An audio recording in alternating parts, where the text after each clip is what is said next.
အားလုံးပဲမင်္ဂလာပါ Faster Programming ရတော့ပြန်လည်ကြိုဆိုလိုက်ပါတယ်ခင်ဗျာဆိုတော့ဒီနေ့မှာတော့ကျွန်တော်ပြောပြပေးသွားမှာကဒီ2026မှာ AI ကိုဘယ်လိုသုံးရမလဲဆိုတာကိုကျွန်တော်ပြောပြပေးသွားမှာဖြစ်ပါတယ်ဆိုတော့မိတ်ဆွေတို့စိတ်ဝင်စားလို့ရှင်အဆုံးထိလိုက်ကြည့်ပါဆိုတော့ဒီ2026မှာကမ္ဘာတဝန်းမှာ job စုပေါင်းတန်း300ကျော်ကြတဲ့အခါကျတော့ဒီ AI နေနဲ့ရှင်တွဲပြီးတဲ့အခါကျတော့လောက်ကင်နေကြပြီပေါ့နော်ကျွန်တော်တို့ဒီမြန်မာနိုင်ငံမှာလည်းဒီ business digital business တွေက TFPT ရဲ့ကျွန်တော်တို့တမျိုးတိုးနေရတယ်ဒါပေမဲ့ AI ကိုတကယ် effectively သုံးတဲ့သူရာခိုင်နှုန်းကကျွန်တော်တို့ဒီ900ခိုင်နှုန်းအောက်ပဲရှိတယ်ဆိုတာကိုမိတ်ဆွေတို့ယုံမလားဆိုတော့တကယ်ပဲဒီ900ခိုင်နှုန်းအောက်ပဲရှိပါတယ်ဘာလို့ဆိုတော့အခါကျတော့ AI ကိုတော်တော်များများသုံးတာကဘယ်လိုမျိုးတွေလဲဆိုလို့ရှိရင်ကျွန်တော်တို့ဒီမေကိုမေးမယ်ဖြည့်မယ်မေကိုမေးမယ်ဖြည့်မယ်အဲ့ဒီဟာတွေလောက်ပဲသုံးတာပါဆိုတဲ့အခါကျွန်တော်တို့ AI ကိုဒီထက်တစ်ဆင့်မြင့်အောင်ဘယ်လိုသုံးအောင်လဲဆိုတာကိုကျွန်တော်သိစိတ်ပြောပြပေးအောင်ဖြစ်ပါတယ်ဆိုတော့ကျွန်တော်တို့စလိုက်ကြရအောင်ပါ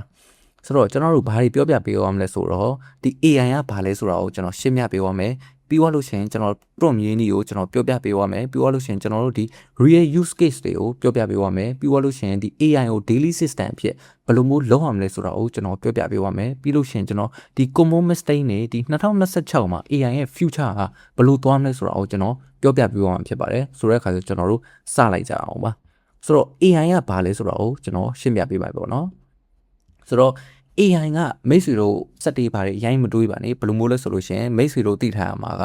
AI ကဒီကဘာပေါ်မှာစာစုပေါင်း1 trillion ဖတ်ဖူးတဲ့စာအုပ်ပိုင်းရှင်ကြီးလို့မိတ်ဆွေသိထားလိုက်ပါမိတ်ဆွေကသူ့ကို clear ဖြစ်မပေးလို့ရှိရင် तू က random ပြောမှာဖြစ်ပြီးတဲ့အခါကျတော့မိတ်ဆွေကသူ့ကို specific ဖြစ်ပေးလို့ရှိရင် तू က perfect ဖြစ်မှာဖြစ်ပါတယ်ဥပမာအနေနဲ့ဘယ်လိုမျိုးလဲဆိုလို့ရှိရင်မိတ်ဆွေကဟင်းချိုပေးပါလို့သွားပြောလိုက်မယ်ဟင်းချိုပေးပါဆိုလို့ရှိရင်ဟင်းချိုမှာအမျိုးအစားအများကြီးရှိတယ်ဘယ်လိုမျိုးလဲဆိုလို့ရှိရင်တုံးရဟင်းချိုလားဒါမှမဟုတ်ကြက်သားဟင်းချိုလားဒါမှမဟုတ်ဝက်သားဟင်းချိုလားစသည်ဖြင့်အမျိုးအစားအများကြီးရှိတယ်ဆိုတော့အခါကျတော့ तू ကဘယ်ဟာကိုပေးရမှန်းမသိလို့မိတ်ဆွေကို random reset ကိုပေးမှာဖြစ်ပါတယ်ပေါ့နော်ဆိုတော့ဒုတိယတစ်ခုကကြားတဲ့အခါကျတော့ specific input ကဘယ်လိုမျိုးလဲဆိုလို့ရှိရင်မိတ်ဆွေလိုချင်တဲ့ဟင်းချိုကိုပြောမယ်ပြီးတော့လို့ရှိရင်မိတ်ဆွေထည့်ချင်တဲ့ဟာတွေကိုပြောမယ်မိတ်ဆွေမထည့်ချင်တဲ့ဟာတွေကိုပြောမယ်ပြီးတော့လို့ရှိရင်မိတ်ဆွေကဘယ်နှစ်မိနစ်အတွင်းမှာလှုပ်ချင်လဲဆိုတာကိုပြောလိုက်မယ်ဥပမာဒီမှာဆိုလို့ရှိရင်တုံရိုင်းဟင်းချိုပေးပါငရုတ်တီမပါဘူးပြီးသွားလို့ရှိရင်မိနစ်30အတွင်းချက်လို့ရတယ်ဆိုတဲ့ဟာကိုပြောလိုက်မယ်ဆိုလို့ရှိရင် तू ကနေပြီးတဲ့ခါကိုမိတ်ဆွေကိုအဲ့ဒီဟာလုံးတဲ့နီး perfect ဖြစ်ပြောပြမှာဖြစ်ပါတယ်ဆိုတော့ကျွန်တော်တို့သိထားမှာတခုကဘာလဲဆိုလို့ရှိရင် AI output မကောင်းတာက AI ကြောင့်မဟုတ်ပါဘူး prompt မကောင်းလို့ပါတကယ်လို့မိတ်ဆွေတာ prompt ကိုကောင်းကောင်းရေးနိုင်ပဲဆိုလို့ရှိရင် AI output ကလည်း 100% ထိပို့ပြီးတဲ့ခါကျတော့ကောင်းလာမယ်ဆိုတာကိုကျွန်တော်အာမခံရပါတယ်ကျွန်တော်တို့ဒီ AI ကိုဘယ်လိုမျိုးမြင်ထားရမလဲဆိုတဲ့အခါကျကျွန်တော်တို့ဒီ AI က intent တယောက်လို့မိတ်ဆွေတို့ရဲ့ intent တယောက်လို့ပဲမြင်ထားပါမိတ်ဆွေက boss ပြပြီးတဲ့အခါကျတော့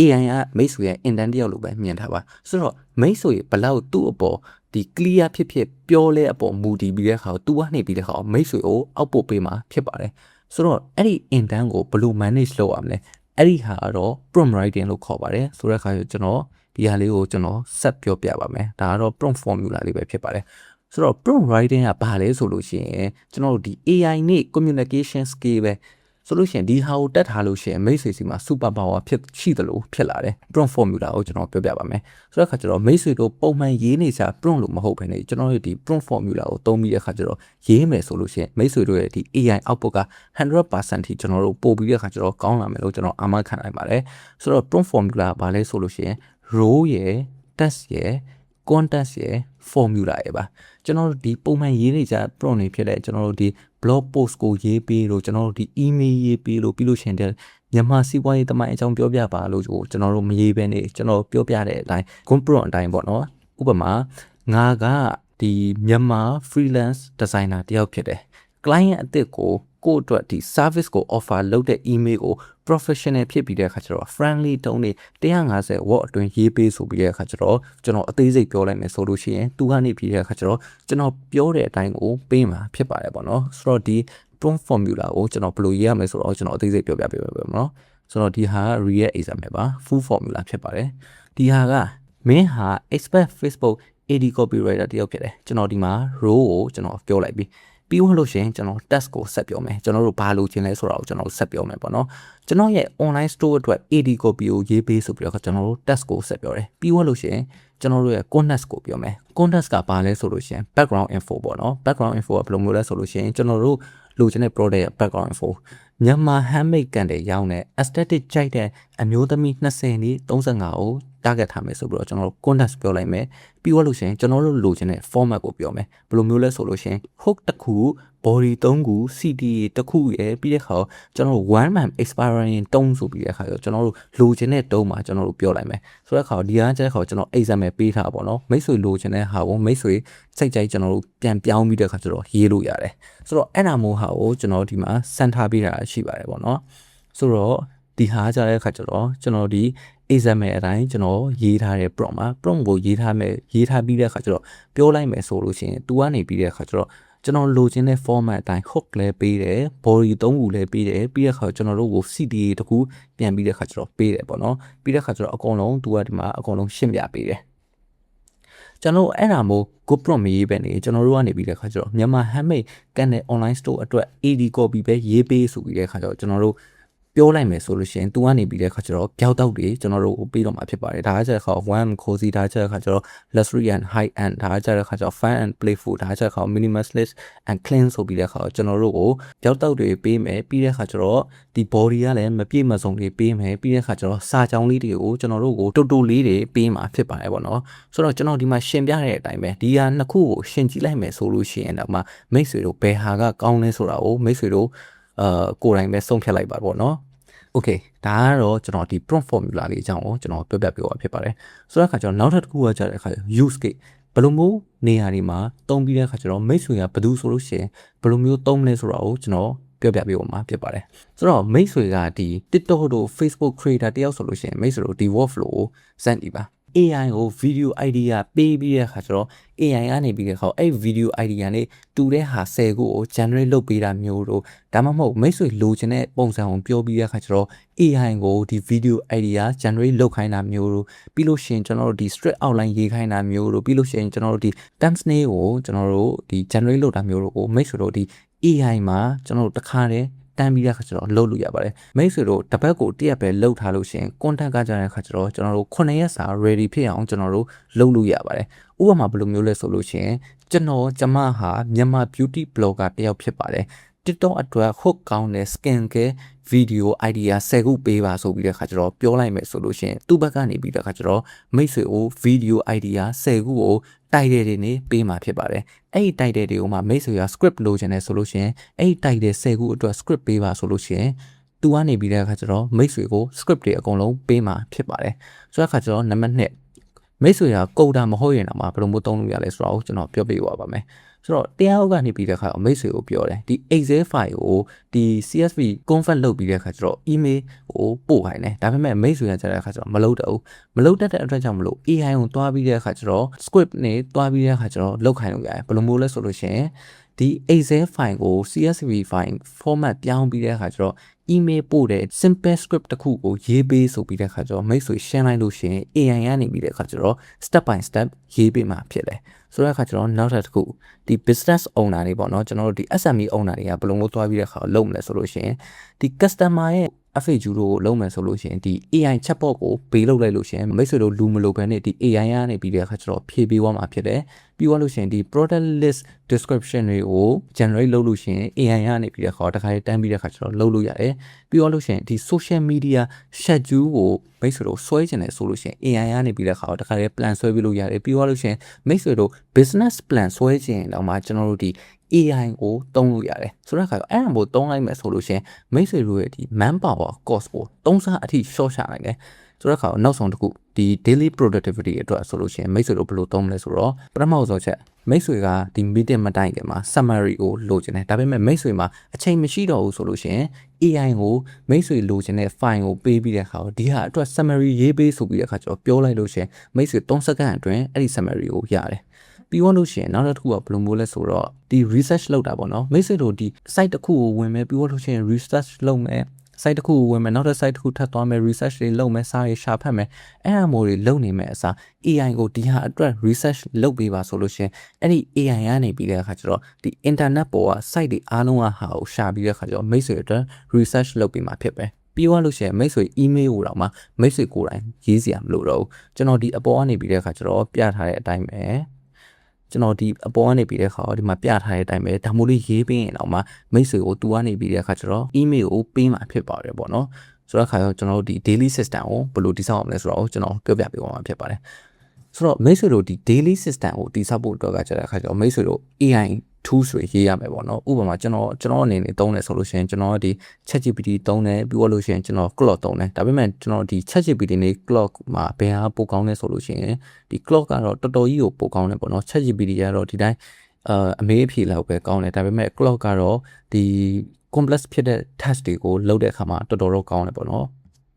ဆိုတော့ကျွန်တော်တို့ကနေပြီးတဲ့ခါ AI2 ရွေးရမယ် ChatGPT ရှိတယ် Claude ရှိတယ်ပြီးလို့ရှိရင်ကျွန်တော်တို့ဒီ Gemini ရှိတယ်ကျွန်တော်တို့ဒီ Gemini ကလည်းပုံတွေကိုထုတ်တဲ့အခါမှာတော်တော်ကောင်းပါတယ်တခုကို main ဖြစ်အောင်ကြိုင်ပါကျွန်တော်ဆိုလို့ရှိရင်ကျွန်တော်ဒီ Claude ကို main ဖြစ်အောင်ကြိုင်တယ်ပြောလို့ရှိရင် prompt library ကိုဘေးလောက်ထားပါမိတ်ဆွေအမြဲသုံးနေတဲ့ prompt တွေကိုနောက်မှတင်ပြီးတဲ့အခါကျတော့ပြန်ပြီးတဲ့အခါကျတော့ reuse လုပ်လို့ရပါတယ်ကျွန်တော်မှာဆိုလို့ရှိရင် file တစ်ခုရှိအဲ့ file မှာဘယ်လိုမျိုးတင်ထားလဲဆိုလို့ရှိရင်ကျွန်တော် prompt တွေရေးပဲကိုကျွန်တော်အကုန် copy ပြီးတဲ့အခါကျတော့ကျွန်တော် paste လုပ်ပြီးတဲ့အခါကျွန်တော်တင်ထားတာရှိတယ်ပြီးတော့လို့ရှိရင် daily AI hour ကိုထားပါတယ်ကျွန်တော်ဆိုလို့ရှိရင်အမြဲတမ်းတနိုင်နှစ်နိုင်လောက်ကိုကျွန်တော် AI နဲ့ကျွန်တော် research လုပ်တယ်ကျွန်တော်အမေးဖြေတွေလုပ်တယ်ပြီးတော့လို့ရှိရင်ကျွန်တော်လိုချင်တဲ့ဟာတွေကိုကျွန်တော်အကုန်ခိုင်းတယ်ပေါ့နော်ကျွန်တော်တို့ဒီ bar test တွေ delegate လုပ်နိုင်မယ်ဆိုတာကိုမိတ်ဆွေတို့လုပ်လို့ရတယ်ပြီးတော့လို့ရှိရင် output ကို review လုပ်ပါဘာဖြစ်လို့လဲဆိုလို့ရှိရင် AI က mistake တွေလုပ်တတ်ပါတယ်အဲအကြောင်းမလို့သူပေးတဲ့ဟာတွေကို review လုပ်ပြီးတဲ့အခါကျတော့မိတ်ဆွေ edit လုပ်ပါပြီးတော့လို့ရှိရင်မိတ်ဆွေ personalize ပြန်ပြီးတဲ့အခါတော့လုပ်ပါ AI ပြောသမျှတော့မိတ်ဆွေ 100% တော့ယုံလို့မရပါဘူးပြီးတော့လို့ရှိရင် improve ထပ်လုပ်ပါဘယ်လိုမျိုးလဲဆိုလို့ရှိရင်မိတ်ဆွေလိုချင်တဲ့ပုံစံအတိုင်းမဟုတ်ရင်သူ့ကိုပြန်ပြီးတဲ့အခါကျတော့ improve ထပ်ပြီးတဲ့အခါလုပ်ပါဘယ်လိုမျိုးလဲဆိုလို့ရှိရင် this not what I want instead trying ဆိုပြီးတဲ့အခါမိတ်ဆွေလိုချင်တဲ့အတိုင်းကိုပြောလိုက်လို့ရှိရင် तू ကနေပြီးတဲ့အခါကျတော့ refine ဆက်ပြီးတဲ့အခါကျတော့လုပ်ပေးမှာဖြစ်ပါတယ်ဆိုတော့နောက်တစ်ခုပြောချင်တာကဘာလဲဆိုလို့ရှိရင် AI ကို smart intern တယောက်လို့ဆက်ဆက်မှာကျွန်တော်တို့ brief ကို clear ဖြစ်ပေးပါ feedback ကိုပြန်ပေးပါပြီးတော့လို့ရှိရင်အဲ့ AI ကို improve လုပ်အောင်ကျွန်တော်တို့လုပ်လို့ရပါတယ်ဘယ်လိုမျိုးလုပ်မလဲဆိုတဲ့အခါကျွန်တော်တို့ခုနကတော့ပြောတဲ့အတိုင်းprompt formula သုံးပြီးတဲ့ခါကျွန်တော်တို့လုပ်လို့ရပါတယ်ဆိုတော့ AI ကိုဒါသုံးတယ်ကျွန်တော်တို့ဒီ common mistake တွေအများကြီးရှိရပေါ့နော်အဲ့ဒီခါကိုကျွန်တော်ဘာတွေလဲဆိုတာကိုပြောပြပေးပါမယ် AI ရဲ့ output ကို paste လုပ်တာဘယ်လိုမျိုးလဲဆိုလို့ရှိရင် AI ကထွက်လာတဲ့ဟာကိုမိတ်ဆွေတို့တေချာမဖတ်ဘူးအဆုံးထိမဖတ်နိုင်လေတခါလေးယုံပြီးတဲ့ခါကျတော့လုပ်လိုက်တာအဲ့ဒီဟာကကြတဲ့အခါ generative content ဖြစ်သွားတယ်ဘယ်လိုမျိုးလဲဆိုလို့ရှိရင်အဲ့ဒီဟာမှန်လားမမှန်လားလဲမိတ်ဆွေမသိဘူးဘာဖြစ်လို့လဲဆိုတဲ့အခါမိတ်ဆွေအဆအဆုံးမဖတ်လို့ရှိရင်မိတ်ဆွေမှန်လားမမှန်လားဆိုတော့မိတ်ဆွေသိမှာမဟုတ်ဘူးပြီးတော့လို့ရှိရင် search engine လို့တုံးတာ AI ကိုတွားပြီးတဲ့အခါကျတော့ search engine လို့တွားပြီးတဲ့အခါကျတော့တုံးလို့မရပါဘူးကျွန်တော်တို့ဒီ Google တို့ဘာတို့မှာပဲကျွန်တော်တို့ search engine ကိုတုံးပါ AI ကိုတွားပြီးတဲ့အခါ search engine တွားပြီးတဲ့အခါကျတော့မတုံးပါလေဘာဖြစ်လို့လဲဆိုတဲ့အခါကျတော့ကျွန်တော်တို့ပြောတာများလေသူ့ရဲ့ context တွေများပြီးတဲ့အခါကျတော့တခါကြလို့ရှိရင်ကြောင်သွားပါတယ် AI လဲပြီးတော့လို့ရှိရင် hallucination ကိုမသိတာဘယ်လိုမျိုးလဲဆိုလို့ရှိရင်ကျွန်တော်တို့ဒီ number တွေ stick တွေ reference တွေကိုကျွန်တော်တို့ပြန်ပြီးတဲ့ခါတော့ check လုပ်ရပါတယ်။ဘာဖြစ်လို့လဲဆိုလို့ရှိရင်တခါလေသူတို့ကမှားတတ်ပါတယ်ပေါ့နော်။ပြီးတော့လို့ရှိရင်ကျွန်တော်တို့ sensitive data တွေထည့်တာမိတ်ဆွေတို့ရဲ့ဒီ sensitive data တွေဖြစ်တဲ့ဒီ password တို့ကျွန်တော်တို့ဒီ business ရဲ့ secret တို့ပြီးတဲ့ခါ personal information တွေကိုကျွန်တော်တို့ AI တွေကိုလုံးဝမထည့်ပါနဲ့ဘယ်လိုမျိုးလဲဆိုလို့ရှိရင်ဒီ ID တို့ပြီးတော့လို့ရှိရင်မိတ်ဆွေရဲ့ဒီ business license ရဲ့ ID တို့စတဲ့ဟာတွေကိုမိတ်ဆွေ AI နဲ့လုံးဝမထည့်ပါနဲ့ဘာဖြစ်လဲဆိုလို့ရှိရင် AI ရကြတဲ့ခါဆိုအဲ့ data တွေယူပြီးတဲ့ခါကျတော့သူတို့ AI ကိုပြန်ပြီးတဲ့ခါကျတော့ trainer ကြောင့်မလို့မိတ်ဆွေရဲ့ဒီ sensitive data တွေကိုမထည့်သင့်ပါဘူးပြီးတော့လို့ရှိရင် AI ကမကောင်းဆိုပြီးတဲ့ခါကိုဒီတိုင်းထားတာပေါ့နော်ဆိုတော့အဲ့ဒီဟာမဟုတ်ပါဘူး AI ကမကောင်းတာမဟုတ်ပါဘူးမိတ်ဆွေတို့မှာ prompt scale ရှိလို့ရှိရင်ဒီ AI ရဲ့ဒီ output ကိုပို့ပြီးတဲ့ခါကျတော့ကောင်းအောင်လုပ်လို့ရပါတယ်ပေါ့နော် okay နောက်ဆုံးချက်အနေနဲ့ကတော့ကျွန်တော်တို့ဒီ future and conclusion ပဲဖြစ်ပါတယ်ဆိုတော့အခါကျတော့နောက်ဆုံးအနေနဲ့ကျွန်တော်ဘာလေးကိုပြောချင်လဲဆိုတဲ့အခါကျတော့ဒီ2026မှာ AI ကိုမှဘာတွေဖြစ်နေပြီလဲဆိုတာကိုကျွန်တော်ပြောပြပေးပါမှာဖြစ်ပါတယ်ပေါ့နော်ဆိုတော့ဒီ agentic AI ဆိုတာပေါ်လာတယ် agentic AI ရကြတဲ့အခါဘာလဲဆိုလို့ရှိရင် AI ကသူ့ဘာသာသူဒီ test တွေကို sequence လုပ်ပြီးတဲ့အခါကျတော့ပြီးအောင်လုပ်နိုင်တယ်မိတ်ဆွေဖြစ်ချင်တဲ့ goals ကိုပေးလိုက်လို့ရှိရင်သူ့ဘာသာသူ sub tab တွေခွဲပြီးတဲ့အခါကျတော့ break down လုပ်ပြီးတဲ့အခါကျတော့ execute လုပ်နိုင်တယ်ပေါ့နော်ဒီ volume မှာကျွန်တော်ပြောပြထားပါတယ်ပြီးတော့လို့ရှိရင်ကျွန်တော်တို့ဒီ multi model တွေပေါ်လာတယ် multi model တွေကဘာလဲဆိုလို့ရှိရင်ကျွန်တော်တို့ test ကြီးပဲမဟုတ်တော့ဘူးကျွန်တော်တို့ဒီ image တို့ voice တို့ video တို့ code တွေကိုပေါင်းပြီးတဲ့အခါကျတော့သင်ခင်းလုပ်နိုင်တဲ့ AI တွေပေါ်ထွက်လာတယ်ပြီးတဲ့အခါကျတော့နောက်ဆုံးတစ်ခုကကြာတဲ့အခါကျတော့ personal AI တွေပေါ်လာတယ် personal AI assistant ဆိုတာမိတ်ဆွေကြားဖို့မယ်ထင်ပါတယ်အဲ့ဒီဟာကဘာလဲဆိုလို့ရှိရင်မိတ်ဆွေရဲ့ email တို့ calendar တို့ file တို့ habit ကိုသုံးပြီးတဲ့အခါကျတော့ဒီမိတ်ဆွေရဲ့ productivity ကိုဒီ improve ဖြစ်အောင်လုပ်တဲ့ဒီ personal AI assistant ပေါ့နော်အဲ့ဒီဟာတွေကပေါ်ထွက်လာပြီးဖြစ်ပါတယ်ပေါ့နော်ဆိုတော့နောက်ဆုံးအနေနဲ့ပြောချင်တာကဘာလဲဆိုတော့ AI job ကိုဆုံးရှုံးမှာမဟုတ်ပါဘူး AI skill မရှိလို့ဒါမိတ်ဆွေရဲ့ job ကိုဆုံးရှုံးနိုင်ပါတယ် AI က equalizer ဖြစ်ပြီးတဲ့အခါကျတော့ scale ရှိလို့ရှိရင်ကြီးမားတဲ့ company နဲ့မိတ်ဆွေတယောက်တည်းရှင်းပြနိုင်မှာဖြစ်ပါတယ်ပေါ့နော်ဆိုတော့အဆုံးထိကြည့်ပေးတဲ့အတွက်အားလုံးကိုကျေးဇူးတင်ပါတယ်ဘိုင်းဘိုင်မှာနောက်ဗီဒီယိုမှာပြန်ပြီးတဲ့အခါကျတော့တွေ့ပါမယ်